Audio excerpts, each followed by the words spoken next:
নমস্কাৰ স্বাগতম মোৰ এএছ আছামিজ চেনেললে প্ৰিয় ছাত্ৰ-ছাত্ৰী সকল আজি ক্লাছ 7ৰ সমাজ বিজ্ঞানৰ পাঠ 8 উত্তৰ পূব ভাৰতৰ কোৱেশ্চন আনসাৰখিনি অনুশীলনীৰ যিমানখিনি কোৱেশ্চন আনসাৰ আছে সেইখিনি আমি আলোচনা কৰিম এটো লেসনত তোমালোকৰ ইনসাইড কোৱেশ্চনো বহুতখিনি আহে ইয়াত যেনেকা আছে ৰাজ্যৰ নাম মুঠ মাটিকালি জিলাৰ সংখ্যা ৰাজধানী পৰ্যটনস্থল এই ইয়াৰ পৰা প্ৰায় কোৱেশ্চন আহে যেনেকে অসমৰ মুঠ মাটিকালি কিমান বা অসমৰ মুঠ জিলাৰ সংখ্যা কিমান অৰুণাচলৰ মুঠ মাটিকালি কিমান তেনেকা আহিছা বা উত্তৰ পূব ভাৰতৰ ৰাজ্যবোৰৰ সবাতকৈ সকলোতকৈ বেছি কোনখন ৰাজ্যৰ মাটি বেছি কোনখন ৰাজ্যৰ মাটি কম বা জিলাৰ সংখ্যা কোনখন হেৰিত বেছি ৰাজ্যত বেছি তেনেকা আহিছা আৰু এই ৰাজ্যবিলাকৰ ৰাজধানীৰ নামবিলাকো আহিছা হা প্ৰায় সেইখিনি বহুত ইম্পৰ্টেন্ট তোমালোকে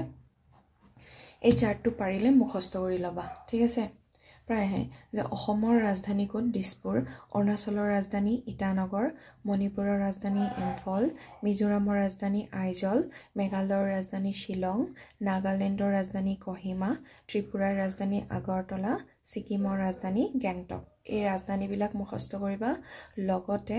জিলাৰ সংখ্যাবিলাক কৰিবা অসমৰ মুঠ জিলা 34 টা অৰুণাচলৰ 16 টা মণিপুৰৰ 16 টা এসব মিজোৰামৰ 11 টা মেঘালয়ৰ 11 টা নাগালেণ্ডৰ 12 টা এনেকেখিনি মুখস্থ কৰিবা লগতে মাটিকালি বিলাকো মুখস্থ কৰিবা এইখিনি বহুত ইম্পৰ্টেন্ট হয় ঠিক আছে পিছৰ এইখিনি একটা প্ৰশ্ন উত্তৰ পূব ভাৰতৰ মূল প্ৰাকৃতিক বিভাগ কেইটা আৰু কি কি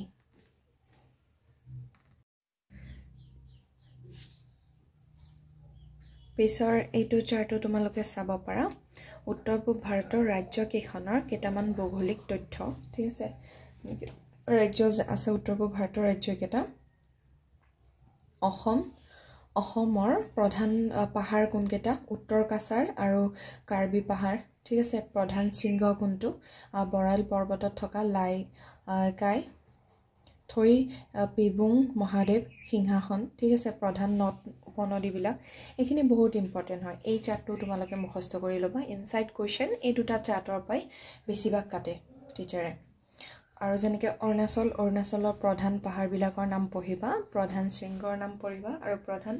নদ নদীৰ নামও আহি যা এইখিনি ভালকে পঢ়িবা আৰু উত্তৰ পূব ভাৰতৰ ৰাজ্য কেইখন হেখিনিও আহি যা কেইখন ৰাজ্য এটা দুটা তিনি চাৰি পাঁচ ছয় সাতখন উত্তৰ পূব ভাৰতৰ কেইখন ৰাজ্য সাতখন ৰাজ্য এইখিনি পঢ়িবা পিছৰ এই ঘনত্বটো আছে যে উত্তৰ পূব ভাৰতৰ ৰাজ্যবোৰৰ জনসংখ্যাৰ ঘন বিতৰণ আছে ৰাজ্য অসমৰ জনসংখ্যা কিমান এইখিনি আহে অৰুণাচলৰ জনসংখ্যা নাগালেণ্ডৰ জনসংখ্যা একেটা এই জনসংখ্যাখিনি পঢ়িবা আৰু সবাতকৈ কোনখন ৰাজ্যত বেছি জনসংখ্যা আছে সবাতকৈ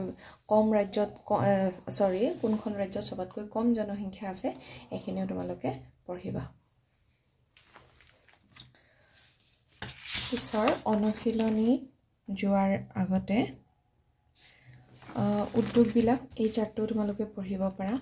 উত্তৰ পূব ভাৰতৰ প্ৰধান উদ্যোগবিলাক আৰু এই মনত ৰাখিবলগীয়া কথাখিনি তোমালোকে ধুনীয়াকৈ পঢ়িবা ইয়াত কি আছে ভৌগোলিক আৰু সাংস্কৃতিকভাৱে উত্তৰ পূব ভাৰত এক বৈচিত্ৰ্যময় অঞ্চল ভৌগোলিক দিশৰ পৰা এই অঞ্চলক তিনিটা প্ৰধান ভাগত ভাগ কৰা হৈছে এইটো প্ৰায় আহে যে ভৌগোলিক দিশৰ পৰা উত্তৰ পূব ভাৰতক অঞ্চলক কেইটা ভাগত ভাগ কৰা হৈছে ইয়াত লিখিবা যে এই অঞ্চলক তিনিটা প্ৰধান ভাগত ভাগ কৰা হৈছে ব্ৰহ্মপুত্ৰ বৰাক মণিপুৰ ত্ৰিপুৰা সমভূমি অঞ্চলে উত্তৰ পূব ভাৰতৰ প্ৰধান সমভূমি এনেকৈ আহি যাব পাৰে যে উত্তৰ পূব ভাৰতৰ প্ৰধান সমভূমিখনৰ নাম কি এই চাৰিটা লিখিব পাৰা মেঘালয় আৰু কাৰ্বি আংলং ইয়াৰ প্ৰধান মালভূমি উত্তৰ পূব ভাৰতৰ প্ৰধান মালভূমি কোনখন এইটো লিখিব পাৰা যে মেঘালয় আৰু কাৰ্বি আংলং ইয়াৰ প্ৰধান মালভূমি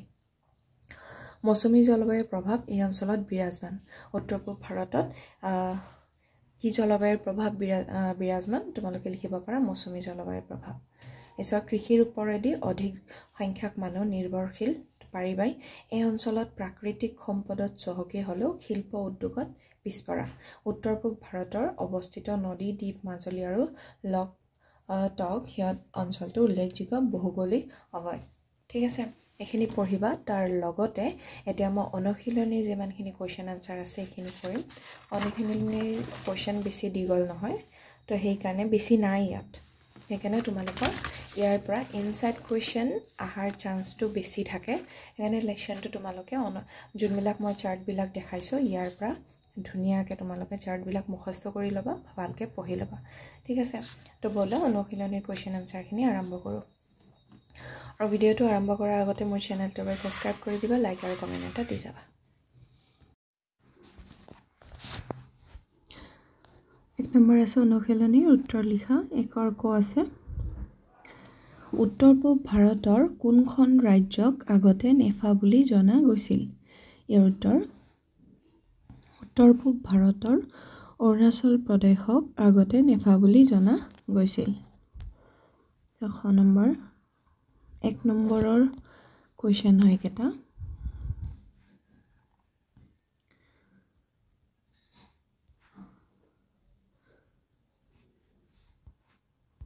নম্বৰ হৈছে কোনখন ৰাজ্যক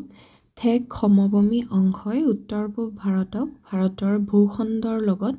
সংযোগ কৰিছে ইয়াৰ উত্তৰ পশ্চিম বংগৰ ঠেক সমভূমি অংশই উত্তৰ পূব ভাৰতক ভাৰতৰ ভূখণ্ডৰ লগত সংযোগ কৰিছে গ নম্বৰ প্ৰশ্ন উত্তৰ পূব ভাৰতৰ প্ৰধান নদী কেইখন আৰু কি কি ইয়াৰ উত্তৰ হ'ব উত্তৰ পূব ভাৰতৰ প্ৰধান নদীবোৰ হৈছে ব্ৰহ্মপুত্ৰ বৰাক উমিয়াম মানে বৰাপানী আৰু সোমেশ্বৰী দুধনৈ গ নম্বৰ উত্তৰ প্ৰশ্ন পাহাৰীয়া অঞ্চলতকৈ সমভূমি অঞ্চল কৃষি কাৰ্যত আগবঢ়া কিয় ইয়াৰ উত্তৰ হৈছে এইখিনি মই পইণ্টত দিছোঁ বহলাই দিয়া নাই লিখিব পাৰা তোমালোকে উত্তৰ সমভূমি অঞ্চল কৃষিৰ ক্ষেত্ৰত আগবঢ়া কাৰণ এক নম্বৰ পইণ্ট মাটি সমতল মাটিত খেতি চাষাবাদ আৰু যন্ত্ৰ ব্যৱহাৰ একেবাৰে সহজ হয় দুই নম্বৰ যাতায়াত সুবিধাজনক ভাল পথ ঘাট থাকিবলৈ বীজ খাৰ যন্ত্ৰ পাতি আদি কঢ়িয়াই নিয়াত অসুবিধা নাথাকে 3 নম্বৰ জলসিঞ্চন সহজ নদী পুখুৰী জলাশয় আদি থাকিবলৈ পানী যোগান সহজে লাভ হয় 4 নম্বৰ অনুকূল জলবায়ু সমভূমিৰ জলবায়ু নানা ধৰণৰ খেতি কৰাৰ বাবে উপযোগী 5 নম্বৰ পাহাৰীয়া অঞ্চলত সীমাবদ্ধতা পাহাৰত মাটি এঢলীয়া পানী জমা নোহোৱা আৰু জলসিঞ্চনত সমস্যা হোৱাত কৃষি কাৰ্য বেছি উন্নত নহয় বাস ইমানখিনি এনেকা পইণ্টত লিখি দিলে ধুনীয়া মাৰ্কছ পাবা পিছৰ 9 নম্বৰ প্ৰশ্নটো হৈছে উত্তৰ পূব ভাৰতৰ কোনখন ৰাজ্য উদ্যোগৰ ক্ষেত্ৰত আগবঢ়া ইয়াৰ উত্তৰ পূব ভাৰতৰ অসম উদ্যোগৰ ক্ষেত্ৰত আগবঢ়া অসম বুলি লিখি দিব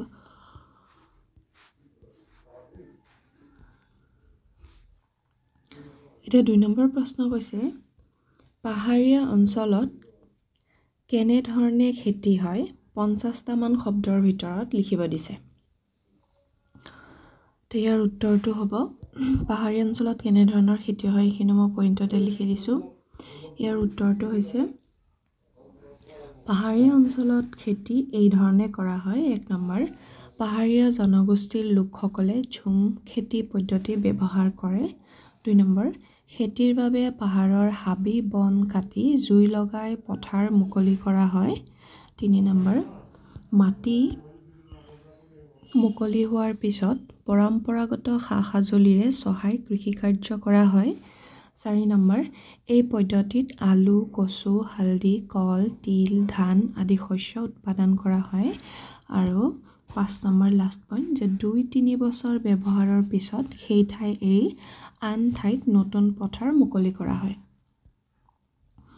ভিডিঅ'টো স্কিপ নকৰাকে চাই ল'বা আৰু ভিডিঅ'টো এনেকৈ ৰখাই কেনে লিখি ল'বা তোমালোকে হা এতিয়া 3 নম্বৰ আছে খালি ঠাই পূৰ কৰা খালি ঠাই মই ডাইৰেক্ট আনসাৰ কেইটাই দি দিছো হেনেকা